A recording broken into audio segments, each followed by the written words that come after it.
Hello, Africa. This is Business Africa. It's right here on Africanews, and I am Ignatius Ano. Our top stories.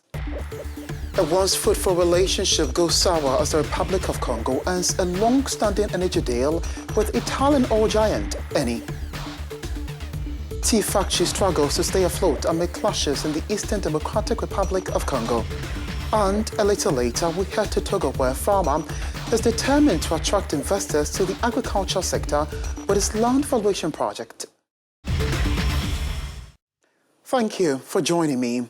A sour relationship between Italian oil giant Eni and the Republic of Congo. The latter has decided to terminate an energy deal with Eni. Brazzaville says due to this, Eni would no longer be qualified to recover, quote, its investment costs, end of quote. But that's not all bad news for Eni Congo, the Italian multinational oil and gas company, which has been operational in the Central African nation since 1968, would have other oil exploration projects continue in Congo. Maputo, Mozambique, May 2017, the signing of the agreement between Mozambique and the Italian company Eni to exploit the 5,000 billion cubic meters of natural gas mega field. In Congo, where Eni has been based since 2007, long after its ancestor Agip established in the country since 1968, relations with the government have just taken a different turn, less successful than in Mozambique. A statement co-signed by the Ministers of Hydrocarbons and Finance dated the 24th of April reported the termination of trade agreement between Congo and Eni signed on November 2, 2010. For Brazzaville, according to the official statements of the two ministers, Eni is no longer entitled to recover the investment cost associated with the construction of the Congo Power Plant, or CEC.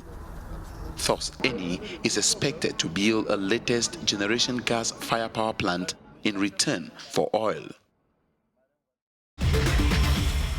Eni Congo is a key partner for the energy industry in the Republic of Congo. And so, what will this mean for the oil and gas sector? Francis Pereng is chairman of Energy Strategies and Policies. He joins us on the line from Geneva in Switzerland for analysis on this issue. Mr. Pereng, good to have you on the program. Hello, thank you for having me. So first, what do you make of this new development between the Republic of Congo and Eni? This official statement should not be interpreted as meaning the end of Eni Group's oil and gas operations and activities in the Republic of Congo. This press release simply reminds us that Eni is no longer entitled to reimbursement of costs and expenses related to certain oil projects. Indeed, in some oil-producing countries, such as the Republic of Congo, foreign oil companies sign contracts called production sharing agreements. These agreements provide that companies have the right to recover the costs related to their past investments and to share the profits of these oil projects. In the case cited in the press release, the cost recovery is complete. So what will be the ramifications of this severed relations for the oil and gas sector in Congo? Eni will continue to share the profits from these projects with the Congolese authorities. And Eni will also continue to develop oil and gas projects in the Republic of Congo. Currently, the main one is Marine Nene, which is located on an offshore oil project, an offshore product that is the freshwater license. It should also be noted that Eni is a very important player in the Congo's oil industry, and that for Eni, Congo is the third largest source of oil and gas production in Africa.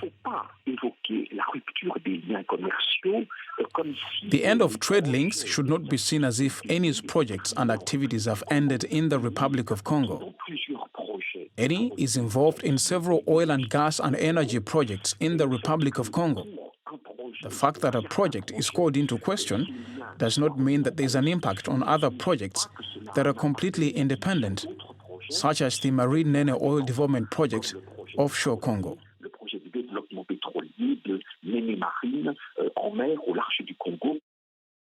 So, finally, would you describe this as an exceptional situation?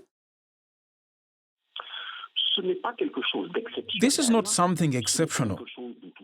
It is not something quite common.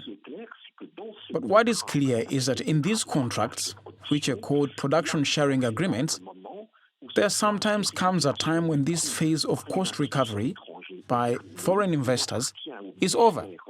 And it is then up to the relevant ministry to officially notify the company or companies concerned that this cost recovery phase is over. This is in relation to the contracts signed by these companies with the Congolese government. That is what has just been done. Then there can be a dispute between the company or companies and the government. Mr. Perrin, we appreciate your time with us on the program. Thank you. Thank you very much. See you soon. And Francis Perrin is chairman of Energy Strategies and Policies. You're watching Business Africa, and we'll be right back.